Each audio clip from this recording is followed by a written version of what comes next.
Justo continuar con esta serie titulada ¿Cuándo inicia la tribulación? Con signos de interrogación. ¿Cuándo inicia la tribulación? Esta es la cuarta parte de esta serie. Hemos visto rápidamente en un resumen breve que Israel se encuentra ahorita haciendo o extendiendo, ampliando sus relaciones diplomáticas, políticas, económicas con varias de las naciones árabes de alrededor. Hace más de 25 años que tiene relaciones con Jordania y con Egipto. Sin embargo, en estos últimos meses, debido a que Irán bombardeó una de las plantas de petróleo de Arabia Saudita, los árabes están un poco temerosos de que Irán pueda continuar amenazándoles. Y como en este bombardeo de Irán a Arabia Saudita no intervino Estados Unidos ni tampoco Israel, pues se comenzaron a panicar las naciones árabes y comenzaron a pedirle a Israel que pudiera Israel protegerles, porque Israel tiene la mejor aviación del mundo, los mejores pilotos del mundo, más que los americanos, ingleses o rusos, son los pilotos de Israel, con sus famosos aviones F-35. Así que pues ahora se unieron los Emiratos Árabes Unidos a Israel, se unió Marruecos, se unió otras naciones que están en la península arábica, y esto se llamó Acuerdo de Abraham. Y esto es interesante porque en Daniel 9, versículo 27, bienaventurados los que trajeron su Biblia, Daniel 9, 27, la Biblia nos revela que la tribulación comenzará no con el rapto de la iglesia. En otras palabras, podemos hoy en la noche irnos con el Señor, o dentro de una hora, o mañana, o de un mes. Pero pueden pasar del rapto un mes, 3 semanas o un año antes de que comience la tribulación. Lo que les quiero decir es que no es el rapto e inmediatamente al otro día el anticristo se manifiesta confirmando un pacto con las naciones árabes y con Israel. La tribulación no comienza con el rapto, inicia con la firma o la confirmación del pacto con los judíos y con los árabes, cosa que ya se está llevando a cabo.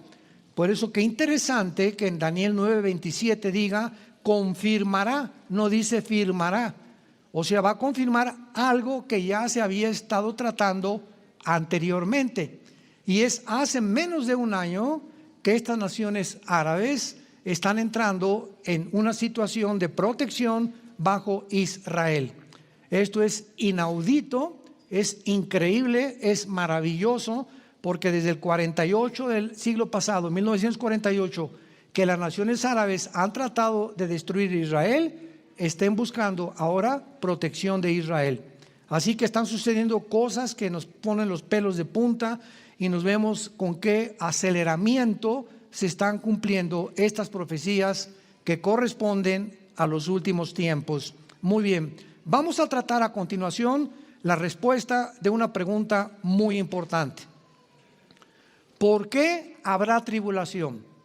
¿Por qué el mundo tiene que entrar a estos próximos 7 años catastróficos, devastadores, terribles, donde los volcanes harán erupción en todo el planeta Tierra, habrá tsunamis, más de 2/3 partes de la humanidad morirá, vendrá guerra nuclear también, habrá terremotos como jamás en la historia los ha habido, y toda esta situación nos lleva a preguntarnos ¿qué propósito tiene Dios para haber en su calendario profético haber situado al mundo en esta condición?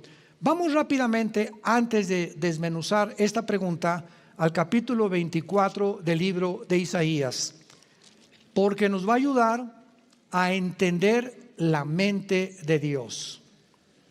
Isaías 24, versículos del 3 al 6. Damas y caballeros, santos de Dios, esta profecía fue escrita hace 2700 años. Hace 2700 años. Vean lo que el profeta visualiza y profetiza hace 2700 años. La tierra será enteramente vaciada, completamente saqueada, porque Jehová ha pronunciado esta palabra. Se destruyó, cayó la tierra, enfermó, cayó el mundo, enfermaron los altos pueblos de la tierra. Y la tierra se contaminó bajo sus moradores. Y vean las tres razones que da Dios. Número 1, porque traspasaron las leyes. Número 2, porque falsearon el derecho. Y número 3, porque quebrantaron el pacto sempiterno. Para entender la mente de Dios, tenemos que recordar que Dios es un Dios de orden. Finalmente, Él es el legislador de la ley. Solo Dios nos puede decir qué es bueno y qué es malo. Pero como la humanidad no ha hecho caso a las leyes de Dios, al código de ética y de moral, a los principios elementales de la sabiduría que nos ha dejado en su palabra, el mundo se encuentra ahorita en la orilla de un precipicio. Estamos a punto de autodestruirnos nuclearmente, económicamente, filosóficamente, científicamente, en el área que tú te quieras o puedas imaginar. Entonces, cuando Dios creó al ser humano, puso leyes y dijo: estas leyes son morales. Se las dio a Israel para que Israel las transmitiera a todas las naciones. Es una de las razones por las cuales Dios escoge a una nación, para que a través de esa nación nosotros recibamos la palabra de Dios. Porque la ley la hizo, ¿verdad?, Dios a través de judíos, y Cristo fue judío y la primera iglesia fue judía en el Nuevo Testamento. Entonces Dios pone leyes y nos dice: por favor, no crucen esas leyes. No cometerás inmoralidad, no cometerás adulterio, no tengas sexo antes de casarte, no vayas a robar, no cometas fraude, no desees la mujer de tu prójimo, no tengas un corazón avaricioso, sino generoso. Y cuando nosotros cruzamos estas leyes, nos situamos en las tinieblas. ¿Qué quiero decir? Saben ustedes que físicamente la luz viaja, ¿correcto? La luz viaja en línea recta, las tinieblas son estáticas. En otras palabras, cuando un cristiano viola una ley de Dios y cuando un cristiano desobedece a Dios y cruza las líneas que Dios ha determinado que no cruces, estás en tinieblas, o sea, estancas tu crecimiento espiritual. Los judíos en el Antiguo Testamento quedaron en tinieblas 40 años. 40 años dando vueltas en el desierto sin salir de las tinieblas y entrar a la luz, por su rebelión y por su obstinación de hacer lo que les daba la gana. Entonces, es lógico que si vivimos en un mundo donde actualmente ya hemos decidido los seres humanos hacer una metamorfosis entre el hombre y la mujer. Entre decirle al hombre: no eres hombre, puedes ser mujer, y a las mujeres: no tienes que ser mujer, puedes ser hombre. Y cuando médicos, politólogos, filósofos, hospitales, políticos, deportistas comienzan a apoyar estos movimientos donde se nos comienza a adoctrinar que no somos lo que biológicamente y genéticamente determinó Dios, el ser humano se ha vuelto loco completamente. Dios dijo: tú eres un hombre y vas a traer la cromosoma Y. Tú eres mujer y vas a traer la cromosoma 2X. Y te puedes cambiar de género, puedes cambiar tus órganos sexuales si quieres, métete en tu cabeza lo que quieras. Nunca dejarás de tener la cromosoma Y, que hace que biológica y genéticamente tenga la naturaleza que yo te impartí de ser varón. Y el 65%, dicen los psicólogos y psiquiatras del mundo entero, el 65% de las personas transgénero se suicidan. Llega un momento en el que estás luchando contra tu mente te dice: no eres lo que te quieres tú hacer, y no podemos luchar contra la misma biología, la misma genética con la cual fuimos diseñados por el Creador. Ahora, 1973 se establece el aborto, y de 1973 al 2022 que nos encontramos, han muerto, escucha, 1 millón de bebés al año. Más de los que murieron en la Primera y la Segunda Guerra Mundial. Hemos comenzado a asesinar. O sea, en el Antiguo Testamento, el Dios que odiaba a los niños le pusieron Moloc, y le entregaban a Moloc, que era un ídolo, que se encontraba un principado satánico desde luego detrás de Moloc, a los niños como sacrificio. Y ahorita hemos superado a Moloc. Moloc, el Dios del Antiguo Testamento, ya regresó. Ese principado satánico que estaba operando en el Antiguo Testamento ha regresado al Nuevo Testamento, pero a esta época en la que estamos viviendo, nunca en la historia se habían asesinado a tantos bebés. Nunca, jamás. El regreso de los dioses antiguos, Moloc. Ahora que ya se va a legislar la pedofilia, ¿quién se iba a imaginar hace 2 años que se iba a autorizar que una persona te dijera: yo no tengo atracción por las mujeres, no tengo atracción por los hombres tampoco, me gustan los niños? Pues vamos a legislarlo. Ya en Finlandia está legislado. En Estados Unidos este año o el próximo año se legisla, antes de junio del año que entra, la pedofilia. Ya es una psicosis, es una psicopatía increíble a la que el mundo ha llegado. ¿Cómo pudimos haber llegado a este grado de estupidez, de idiotez, de irracionalidad, de falta de sentido común y de propósito final en la vida? ¿Qué le pasó a la humanidad? Lo que dice la Biblia: la luz vino al mundo y los hombres amaron más las tinieblas, porque amaban sus obras.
Falsearon el derecho, es la segunda razón por la cual el mundo se enfermó como se encuentra actualmente. Ya no hay derecho, tú vas a demandar a tu esposo, el Ministerio Público, los jueces, tanto de Estados Unidos, el Tribunal Supremo, como de La Haya, en Londres, en Inglaterra, donde tú quieras buscarle, te das cuenta que ya no existe la justicia. Ahora, ¿qué es esta guerra de Ucrania, verdad? Putin ve que se van acercando la OTAN y van tratando de subir por Europa, el norte oriente de Europa, Finlandia, Lituania, Estonia, y bajarse por todos esos lados. No entran más. Y Biden, que queriéndose sacar la espina, ¿verdad?, de la guerra con Afganistán, pues ahora no, vamos a sancionarlo económicamente, etcétera, etcétera. Y todo lo que han hecho ahorita para tratar de frenar a Putin se les volteó. Le salió el tiro por la culata. Europa se encuentra en la mayor crisis económica de toda su historia desde 1957, que se estableció el Tratado de Roma. Ha subido más de 10 veces o 15 veces ya las cuentas de electricidad en Europa. Imagínate, para que tengas un ejemplo, que nos llega el recibo de la luz por 1,500 pesos del mes pasado. Y el próximo mes te llega un recibo de la luz, por 150 pesos el mes pasado. Y el próximo mes te llega otro recibo de la luz por 1,500 pesos. O sea, en un mes te suben 10 veces tu cuenta de electricidad. Oye, pero ¿qué hago? Tengo que pagar el carro, la escuela de los niños, tengo este precio para la comida. Y de repente 10 veces la cuenta de luz. Una empresa, un negocio, los padres de familia, crea un caos, una insatisfacción, una ansiedad, un estrés, un temor, un desequilibrio emocional ante el futuro.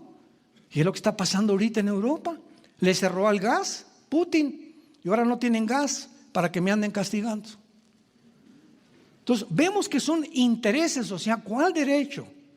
¿Cuál era la solución para esta invasión de Ucrania? Que Zelensky, el presidente, se saliera y que dejara a Ucrania, que siempre ha sido de Rusia, y porque el 80% son rusos, pues que sigan siendo parte de Rusia y se evita tanto derramamiento de sangre. Pero a Estados Unidos no le conviene que salga el presidente de Ucrania, porque el presidente de Estados Unidos quiere poner misiles en Ucrania apuntando a Moscú para que en 10 minutos lancen y destruyan Rusia, porque tanto Estados Unidos como Rusia como China están las tres naciones viendo el pastel, quién se come y quién se queda con el pastel, y usando y desafiando cada quien su poder económico, político y militar.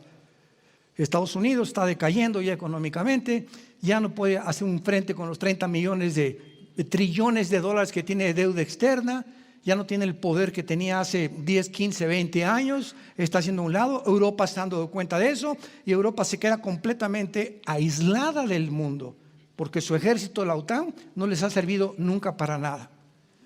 ¿Y todo por qué? Por intereses económicos. Aquí no hay nada de héroes ni por amar, todos son intereses económicos, han falseado el derecho. Los gobernantes de las naciones en el mundo, ¿qué están haciendo? Cada vez robándonos más y más nuestras libertades individuales, nuestras garantías individuales, oprimiendo más a la gente, poniendo leyes más pesadas, impuestos más pesados, más graves, restringiendo cada vez más, persiguiendo cada vez más a la iglesia cristiana, los principios de la Biblia, los principios éticos, morales de la familia, fomentando cada vez más el aborto, fomentando la ideología de género, fomentando la pedofilia. ¿Qué esperamos entonces con un mundo así? ¿Que Dios se va a quedar callado? Dios tiene que castigar forzosamente esta locura a la que el mundo ha entrado.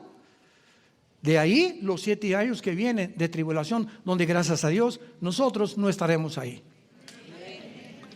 Y finalmente dice, quebrantaron el pacto sempiterno. ¿Cuál es el pacto sempiterno? El matrimonio. ¿Cuál es la agenda que existe ahorita? ¿Verdad? Cásate hombre con hombre, mujer con mujer, para que ya no haya niños, despoblar el mundo, o a través de las vacunas, o a través de del movimiento LGTB. Ya tú no eres hombre, eres mujer, y mientras más se confundan los sexos y mientras más converjan hombre con hombre, masculinidad con feminización, el hombre no es masculino, es más femenino, la mujer no es tan femenina, ahora es más masculina, y mientras venga esta convergencia, esta mezcla de los sexos, y el ser humano se sienta confundido, que ya no sepa ni qué sexo es, sobre todo niños de 5 años, que les llegan a las librerías públicas y se viste una persona que es hombre, con peluca, con pestañas postizas, pintados los labios, con un traje de mujer y con tacones, las drag queens que le llaman, diciéndoles a los niños de 5 años de edad: no son ustedes varones, son niñas, vístate como princesa, y a las princesas viste como príncipe, porque no eres el sexo con el cual naciste. Niños que no tienen ni siquiera ni entienden qué sexo pertenecen. Jesús dijo en este libro: el que haga tropezar a un niño, más le vale que se amarre una piedra de molino en el cuello y se arroje a un río, porque los ángeles de los niños ven el rostro del Padre que está en los cielos. Dios no se va a quedar callado. La tierra se contaminó, y cuando el ser humano ha llegado al punto en el cual nosotros nos encontramos, sabemos, sin darle más vueltas al asunto, que nos encontramos al final de la historia. Más perversión no la hay. Más degradación moral ya no existe. Sodoma y Gomorra pues eran homosexuales, ¿verdad? Pero jamás, ¿verdad?, se metían con los niños. Jamás un perro se ha metido con otro perro, ni una perra con una perra, ni un conejo con un conejo, ni una coneja con otra coneja. Ni siquiera en los animales existe esto. Entonces el ser humano fue colocado aquí y los animales debajo de nosotros. El ser humano ha llegado al punto que ha descendido debajo del nivel de los animales. Estamos debajo del nivel de los animales. La tierra se enfermó, la tierra se destruyó por estas cosas. Violaron las leyes, traspasaron el derecho, violaron el pacto sempiterno. El matrimonio es la institución más santa, más sagrada que existe en la Biblia para la sobrevivencia de las sociedades. Señores políticos que nos escuchan, el matrimonio es la roca, el epicentro, el núcleo, el báculo que pueda una persona llevar para formar un hogar con hijos y con nietos, etcétera, etcétera, y para que la raza humana continúe propagándose. Cuando se detiene esto, a través de degradando el sexo y quitándonos la identidad y confundiendo las identidades de género, es cuando la humanidad no puede llegar más bajo. Ya no, ¿a dónde más podemos convertirnos? Animales. Y en ese momento ya hasta se pierde, ¿verdad?, la imagen que Dios creó en nosotros, ya es completamente, y Satanás ha sido siempre su objetivo, y esto está planeado, no de hace un año, está planeado por Satanás desde la Torre de Babel hasta nuestros días. Ha sido el propósito satánico, destruir la institución más santa que sostiene a las familias, el matrimonio. Ya se oyen los cascos de los caballos del Apocalipsis. Ahora sí vamos en primer lugar a ver por qué habrá tribulación, por orden. ¿Por qué en este tiempo dijimos tiene que haber devastaciones tan terribles en el mundo como las va a haber? Comienza a entender la mente de Dios y que tú harías lo mismo, ¿verdad? Yo le pregunté a una persona una vez en un congreso en Sudamérica, se levantó en la conferencia: oye, ¿por qué Dios tan malévolo y mandó matar esto? ¿Y por qué nos pone a sufrir 7 años de tribulación, etcétera, etcétera? Y le digo: mire, Señor, ¿qué haría usted si entra una persona a su casa y lo amarra y enfrente de usted viola a su esposa y a sus 3 hijitas? ¿Qué haría usted después de que lo desaten y todo, y que las haya matado y que las haya abierto del cuello hacia abajo como se le estoy dando la autopsia? ¿Se quedaría usted en blanco? ¿Buscaría justicia? Claro que le gustaría justicia. ¿Y qué diría? Esos son animales, merecen la pena de muerte. No merecen otra cosa más que la pena de muerte. Bueno, pues ese sentimiento de justicia que tenemos nosotros, para que se haga justicia, hay seres humanos que ya no sean humanos, son animales. Y de acuerdo a Dios, no tienen el derecho de seguir viviendo para proteger a los que no lo son y haya sobrevivencia en el mundo. De ahí el diluvio y las muertes en la tierra de Canaán. Llega un momento en que Dios dice: hay seres humanos que ya perdieron el derecho a vivir. Por eso Dios establece en la Biblia la pena de muerte. Pena que desgraciadamente no se puede llevar a cabo por la misma maldad de los gobernantes, que se aprovechan de eso para hacer cacería de brujas y usarla para vengarse de sus enemigos. La misma corrupción del corazón humano impide hacer justicia. Han violado el derecho. Esa es la humanidad que tú y yo estamos viviendo en el siglo 22, en el siglo 21, año 22. Muy bien, el primer propósito de Dios para la tribulación será preparar a Israel. Preparar a Israel. La tribulación va a poner a los judíos de rodillas en sumisión a Dios. Porque Israel tiene, para entrar al milenio, cuando vengamos en la segunda venida con Jesucristo, tiene que entrar al milenio habiendo reconocido a Jesucristo como su Salvador. Y fue lo que Jesús dijo antes de morir al entrar a Jerusalén: no volverán a decir Baruch Hashem Adonai Eloheinu, en hebreo, bendito el que viene en el nombre del Señor, hasta que me vean la próxima vez. Se los dijo a los judíos hace 2000 años. O sea que hasta que los judíos reconozcan a Jesús, Él regresaría al mundo. Y se cumple al final de la tribulación. Veamos estas promesas, por ejemplo, en el libro de Ezequiel capítulo 20, en el Antiguo Testamento, Ezequiel capítulo 20, versículo 33 en adelante. Ezequiel 20, del 33 en adelante. Dice así: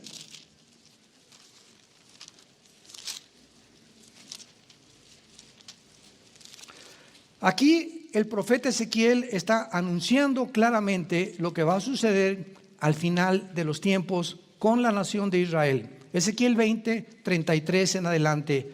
Vivo yo, dice Jehová el Señor, Él está profetizando la tribulación y la razón de la tribulación, que con mano fuerte y brazo extendido y enojo derramado, he de reinar sobre vosotros.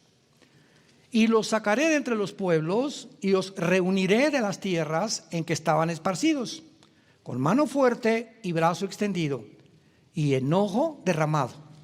Y os traeré al desierto de los pueblos y allí litigaré con vosotros. La palabra litigar, shapat, en el hebreo significa juzgar. Como litigué o como juzgué a sus padres en el desierto, en la tierra de Egipto, os litigaré con vosotros, dice Jehová. Os haré pasar bajo la vara y os haré entrar en los vínculos del pacto. Esto jamás ha sucedido a Israel. Y apartaré de vosotros a los rebeldes y a los que se rebelaron en contra de mí. Y a vosotros, oh casa de Israel, versículo 39, les digo, anden cada uno tras sus ídolos, sírvanles, si es que a mí no me obedecen, pero no profanen mi santo monte con vuestras ofrendas y con vuestros ídolos. Esto nos muestra que Dios no ha acabado con la nación de Israel. Como dice una falsa enseñanza que se llama la teología del pacto, o como dice también en inglés, Kingdom Now, el reino ahora, también la teología del reino. ¿Qué se enseña? Que es una falsa enseñanza, que la iglesia va a establecer el reino de Dios, que la iglesia va a vencer el mal y cuando ya la iglesia conquiste el mundo, regresa a Jesucristo. No está ni en la Biblia del Mormón. ¿De dónde sacaron esta enseñanza? No lo sabemos. La Biblia claramente profetiza la apostasía de la iglesia. Así como acabó Dios apostatando contra Jehová, la iglesia terminará en apostasía total. Pablo le dice a Timoteo, en los últimos tiempos, en los postreros tiempos, habrá espíritus engañadores a los hombres y van a arrastrarlos tras corrientes que son indescriptibles, según 1 Pedro capítulo 3, porque así como hubo falsos apóstoles y falsos profetas, habrá engañadores, hombres que se levantarán y arrastrarán al rebaño por medio de cosas completamente que son ajenas a la palabra de Dios. Toda la Biblia, todo el Nuevo Testamento, todos los apóstoles profetizaron que la iglesia se le iba a apagar la luz y que habría dentro de todas las iglesias un remanente. Porque ese remanente, como lo hubo en Israel un remanente, habrá también antes de que venga Cristo por nosotros. Pero se calcula que más de la mitad de las iglesias cristianas, la mitad de las personas que asisten a una iglesia cristiana no son salvos. No se han arrepentido, son religiosos de la boca para afuera. Y vendrá en aquel día, Mateo 7, diciendo, Señor, Señor, no te conozco, Pancho, Pancholín. ¿Cómo, Señor, si hablé lenguas y hasta hice milagros? En verdad te digo que no importa que hayas hecho los dones no hacen que una persona sea cristiana, te hace el fruto, porque los dones pueden ser falsificados. Nunca te conocí, Pancho Pancholín, porque nunca hiciste mi voluntad. No amaste a tu esposa como te dije, no la respetaste, no la trataste como una reina, no fuiste ejemplo para tus hijos, eras una trance en tu negocio, eras un hipócrita en tu negocio. En la iglesia ponías cara de San Clodomiro y en la oficina, vámonos con los cuates, viva Zapata. Yo nunca te conozco, eso no es cristianismo. El cristianismo tiene que revolucionar y transformar nuestra vida. Y nos enfrentamos a un mundo hostil que sí nos va a perseguir. Y el cristianito, sí lo soy. ¿Y qué? Dile a tu compadre, ¿y qué? No nos ha dado espíritu de temor, sino de dominio propio. Y eso demuestra que tienes a Jesús, porque ese valor es sobrenatural. Si no, no nos hubiera mandado el Espíritu Santo. Pero sabiendo Dios que nos enfrentamos a un mundo hostil a la verdad y a la luz, porque amaron más las tinieblas que la luz, necesitamos una ayuda sobrenatural que es el Espíritu Santo. Y cuando te enfrentas a estas pruebas, demuestras si realmente eres seguidor de Jesús. En Romanos capítulo 11, para terminar este primer punto, claramente el apóstol Pablo, que Dios no ha terminado con Israel, ni tampoco la iglesia ha tomado el lugar de Israel. Israel es una entidad completamente diferente a la iglesia. Israel no era una iglesia. La iglesia es un cuerpo, el cuerpo de Cristo. La iglesia es un grupo de personas bautizadas por el Espíritu Santo. Este bautismo del Espíritu Santo no existía en el Antiguo Testamento. En el Antiguo Testamento el Espíritu Santo venía sobre Sansón, sobre David, le daba fuerzas a Sansón, inspiraba a David y se iba el Espíritu Santo y seguían igual. Pero en el Nuevo Testamento el Espíritu Santo entra a vivir. Efesios 1, 13 y 14. Tenemos un sello como garantía de que vamos a resucitar con un cuerpo semejante al de Jesucristo. Filipenses 3, 20 y 21. Entonces, la iglesia no existía en el Antiguo Testamento. Somos el cuerpo de Cristo, estamos en Cristo. Y por eso el rapto va a consistir de personas desde Pentecostés hasta que nosotros termine la iglesia. Todos los santos del Antiguo Testamento no se van en el rapto. Solamente el rapto es para la iglesia. Los santos desde Adán hasta los santos de Jesucristo, la muerte de Cristo, van a resucitar hasta el principio y al final del milenio. Entonces, si no entendemos esto, pues nos hacemos bolas, ¿verdad? Y nos confundimos porque no entendemos ni siquiera qué es la iglesia. Dice Romanos 11, versículo 11 y 12. Digo pues, dice Pablo, Romanos 11, 11 y 12. ¿Han tropezado los de Israel para que cayeran? En ninguna manera. Pero por su transgresión, o sea, por su rebelión, vino la salvación a los gentiles que somos nosotros para provocarles a celos. Y si su transgresión es la riqueza del mundo y su defección la riqueza de los gentiles, ¿cuánto más su plena restauración? O sea, Dios no ha terminado con Israel. Romanos 9, 10 y 11, 3 capítulos de Romanos se dedican a demostrar que Dios va a volverse a Israel en la tribulación, por lo cual la iglesia ya no tiene vela en el entierro en la tribulación. La iglesia no puede atravesar la tribulación porque es un tiempo en el que Dios regresa para purificar a Israel, para prepararlo al milenio. Nosotros ya fuimos purificados por medio de la fe y del Espíritu Santo y nos vamos con Jesucristo al cielo. Y por eso Dios ya no va a levantar cristianos en la tribulación, va a levantar a 144,000 judíos.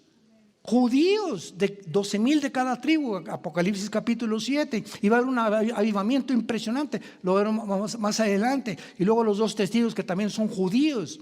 Entonces ya la iglesia se fue y se regresa a Dios, y la evangelización del mundo que Dios nos encargó a nosotros. Y prediqué el evangelio a todo el mundo, etcétera, etcétera. Toda potestad me es dada en los cielos y la tierra, Mateo 28, 28 y 29.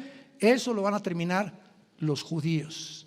Nosotros no vamos a acabar evangelizando el mundo. El último avivamiento lo van a terminar los judíos. ¿Por qué? Porque la iglesia ya estamos en casa con el Señor. Vemos pues claramente, y vean el versículo 23 también, Romanos 11, 23. Y aún ellos, hablando de los judíos, si no permanecieren en incredulidad, serán injertados, porque poderoso es Dios para volverlos a injertar. Volverán a formar parte del pueblo de Dios, los judíos. Ahorita están en la banca. Ahorita Dios formó esta entidad nueva que es la iglesia, y la iglesia ya no son judíos, ni árabes, ni españoles, ni italianos. La iglesia ahora es de todas las naciones. Ya ahorita los judíos no son los especiales para Dios. Ahorita no hay ningún judío, ni gentil, ni griego. Ahora no importa de dónde vengas, formas parte del cuerpo de Cristo. Y en el Antiguo Testamento eran puramente judíos, el pueblo de Dios, y a nosotros se llamaba los gentiles. En segundo lugar, ¿por qué Dios permitirá la tribulación? Para castigar a los pecadores. Dios usará a la tribulación para castigar a las naciones gentiles y a todos los no creyentes por sus pecados, especialmente cuando venga Cristo por nosotros en el arrebatamiento. Habrá miles de personas que iban a la iglesia cristiana, no católica, ni mormona, ni sabática, ni hinduista, ni budista, no, a iglesias cristianas que van a llegar el domingo y no está el pastor. Y en muchas hasta el pastor está todavía presente. Porque hay cantidad de líderes y de tantas falsas enseñanzas que ya no saben muchos cristianos quién es quién. Y te vas a sorprender que tu hermano que está junto a ti, doña Chole que estaba enfrente de ti, y la familia ya no están, y qué pasó, y los periódicos, millones de seres humanos desaparecieron y se quedaron sus ropas en el suelo nada más. Qué interesante que cuando Cristo resucitó y entró Pedro y Juan a la tumba, ¿qué encontraron? Las ropas de Jesús, nada más dobladitas. O sea, cuando nos vayamos, es también lo que van a encontrar, nuestras ropas dobladitas en el suelo. Y van a levantar el saco y el costal, ¿y dónde estás? Ni los guaraches van a estar ahí.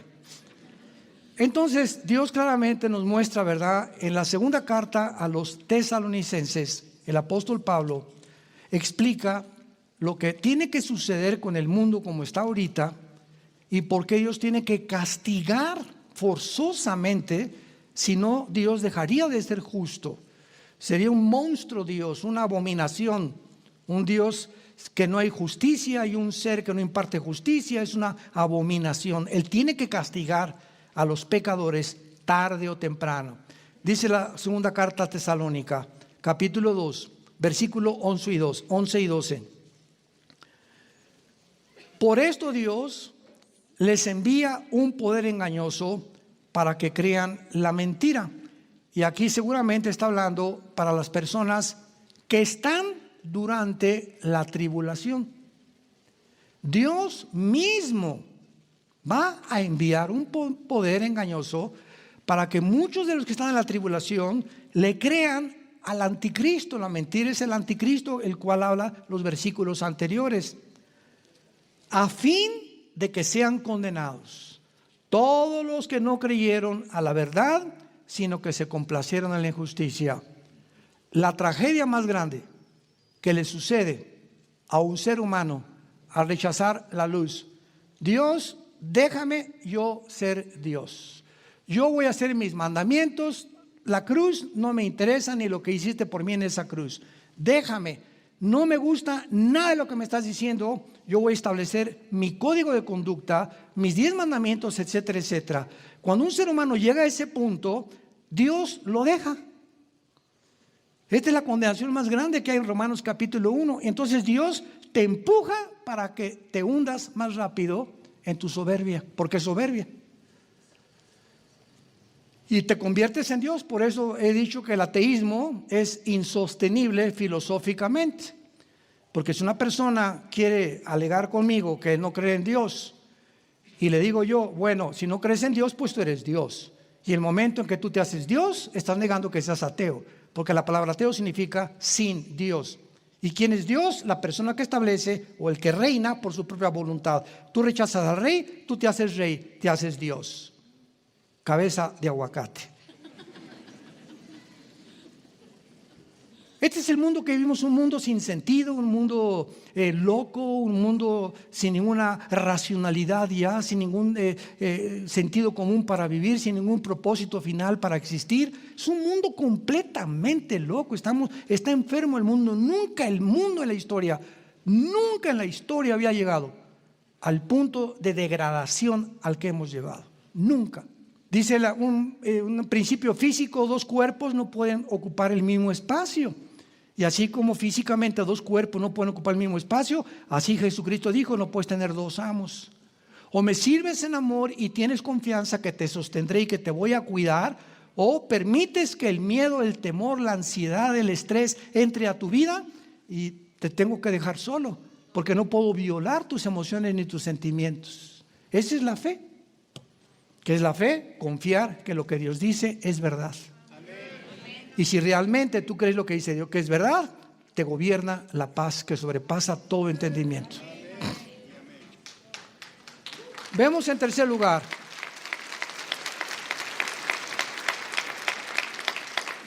Dios tiene que castigar a los pecadores. En tercer lugar, la tribulación tiene que existir para probar la justicia de Dios, para demostrar que Dios es justo. En el Antiguo Testamento el faraón, ¿se acuerdan?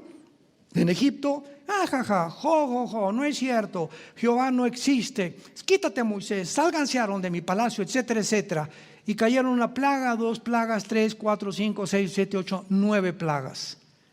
Y el faraón, endurecido, no los dejó salir de Egipto. No hay más Dios más que yo. Tuvo Dios que llegar al límite, a la 10ª plaga, matar a los primogénitos de Egipto. Y de la misma forma, la soberbia del anticristo, el anticristo, Apocalipsis 13, del 3 al 6, yo soy Dios, no hay Dios más que yo, ya no hay religiones, ya no hay comunismo, socialismo, monarquías, ya no hay ningún sistema de gobierno. El comunismo ni ningún sistema va a prevalecer. Viene una nueva entidad política al mundo dirigida por un hombre con poderes sobrenaturales que controlará a la humanidad a través de la tecnología moderna, la marca del 666. ¿Cómo es posible que el apóstol Juan hace 2000 años, ateos que me escuchan, ateos les hablo, hace 2000 años la Biblia profetizó que el mundo terminaría siendo marcado por un hombre para controlar la economía? ¿Cómo es posible que hace 2000 años el apóstol Juan haya podido ver que si no hubiera existido los chips y no hubiéramos inventado la tecnología y el internet y los medios que existen para poder controlar a la humanidad, como ya lo estamos viendo a través de cosas asimétricas, etcétera, etcétera? Y finalmente vemos nosotros que la tribulación será también el último esfuerzo de Dios para proveer salvación.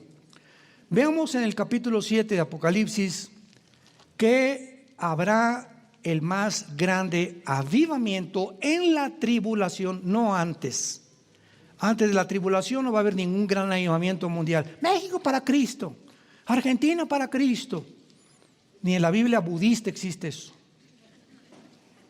Vemos en Apocalipsis 7, versículo 9, que dice el apóstol Juan: después de esto está la tribulación. Miré una gran multitud, la cual nadie podía contar, de todas las naciones, tribus, pueblos, lenguas que estaban delante del trono y en la presencia del Cordero, vestidos de ropas blancas y con palmas en las manos, y clamaban diciendo: la salvación pertenece a nuestro Dios que está sentado en el trono y al Cordero. Versículo 13. Entonces uno de los ancianos habló diciéndome: estos que están vestidos de ropas blancas, ¿quiénes son? Le preguntan allá en el cielo al apóstol Juan: ¿y de dónde han venido? Yo les dije: Señor, tú lo sabes. Y él me dijo: estos son los que han salido de la gran tribulación y han lavado sus ropas y las han emblanquecido con la sangre del Cordero, y por esto están delante del trono de Dios. Y le sirven día y noche en su templo, y el que estaba sentado sobre el trono extenderá el tabernáculo sobre ellos. Ya no tendrán hambre ni sed, el sol no caerá más sobre ellos, ni calor alguno, porque el Cordero que está en medio del trono los pastoreará y los guiará a fuentes de agua vida, y Dios enjugará toda lágrima de los ojos de ellos. Dice 2 de Pedro capítulo 3 el apóstol Pedro: porque Dios no quiere que ninguno se pierda, sino que procedan a la salvación. Y la tribulación, habrá miles de personas que tal vez oyeron estos mensajes que estamos compartiendo y dirán: era verdad. Mi mamá se fue, no la encuentran, mi familia, millones de personas sabrán claramente que en la Biblia eran palabras fieles y verdaderas, y tal vez se convertirán ahí en la tribulación y les costará la vida. Porque como vemos en este avivamiento, habían salido de la tribulación, o sea, son personas que el anticristo va a tener que matar porque no aceptaron la marca de la bestia. Tú no tienes por qué pasar ese tiempo, porque tienes en este momento el tiempo para arrepentirte. Cuando oigas su voz, no te endurezcas. Estas palabras son fieles y verdaderas. Son sabias a todo el que entiende, y te llenan de un conocimiento que tú necesitas para que puedas despertar, porque la humanidad está actualmente hechizada. Están hechizados por todos obedeciendo robóticamente como ganado, como borregos, como corderos, lo que dicen sin investigar claramente que detrás de todas estas cosas, para entender al mundo, tenemos que entender quién está detrás del mundo: Satanás. 1 Juan 5:19, el Satanás tiene el control del mundo entero. Cualquier movimiento que tú veas en el mundo, hay un propósito maligno, satánico, siniestro, en contra de nuestra salud, en contra de nuestro matrimonio, en contra de nuestros hijos. Porque Él es el padre de las mentiras y usa los medios de comunicación para poder arrastrar a la humanidad. Pero nosotros somos hijos de la luz. No somos de las tinieblas. Jesús es el camino, la verdad y la vida. Él es el pan que ha descendido del cielo para darnos vida. Ríos de agua viva saltarán dentro de tu ser si tú aceptas a Jesucristo en tu corazón. Jesucristo es la luz y nunca nos va a dejar y nunca nos va a abandonar. Él es el Dios misericordioso que dice: no tengan miedo, estoy con ustedes hasta el fin de los días. No tengan miedo. Yo soy el Rey de reyes y Señor de señores. Toda potestad me ha sido dada en los cielos y en la tierra. Mayor es el que está entre nosotros que el que está en el mundo. Vengan a Cristo hoy. Hoy que oyes su voz, ven a la cruz. Inclina tu rostro y dile: Señor, te pido perdón por mis pecados. Reconozco que soy pecador y que en esa cruz tu Hijo pagó con su sangre por mis pecados. Creo que a los 3 días después de ser crucificado, enterrado, resucitó de entre los muertos para traer a mi vida una esperanza viva, porque Él es Jesús, la esperanza de gloria. Te pido, Jesús, en este instante que entres a mi corazón. Te recibo como mi Señor y como mi Salvador. Te doy las gracias por tan grande salvación, por tener misericordia de mi soberbia, de mi rebelión, de mi incredulidad. Quiero el día que me llames a casa y muera, morir en paz. No importa el medio que me lleves, morir en paz, porque sabré en ese momento que me estás esperando. Que tus ángeles vendrán al lecho, a mi cama, donde yo me encuentre, para llevarme contigo, donde ya no habrá lágrimas, ni tristezas, ni dolor, porque tú me pastorearás, ya que te hice en mi vida mi pastor eterno. En el nombre de Jesús, amén.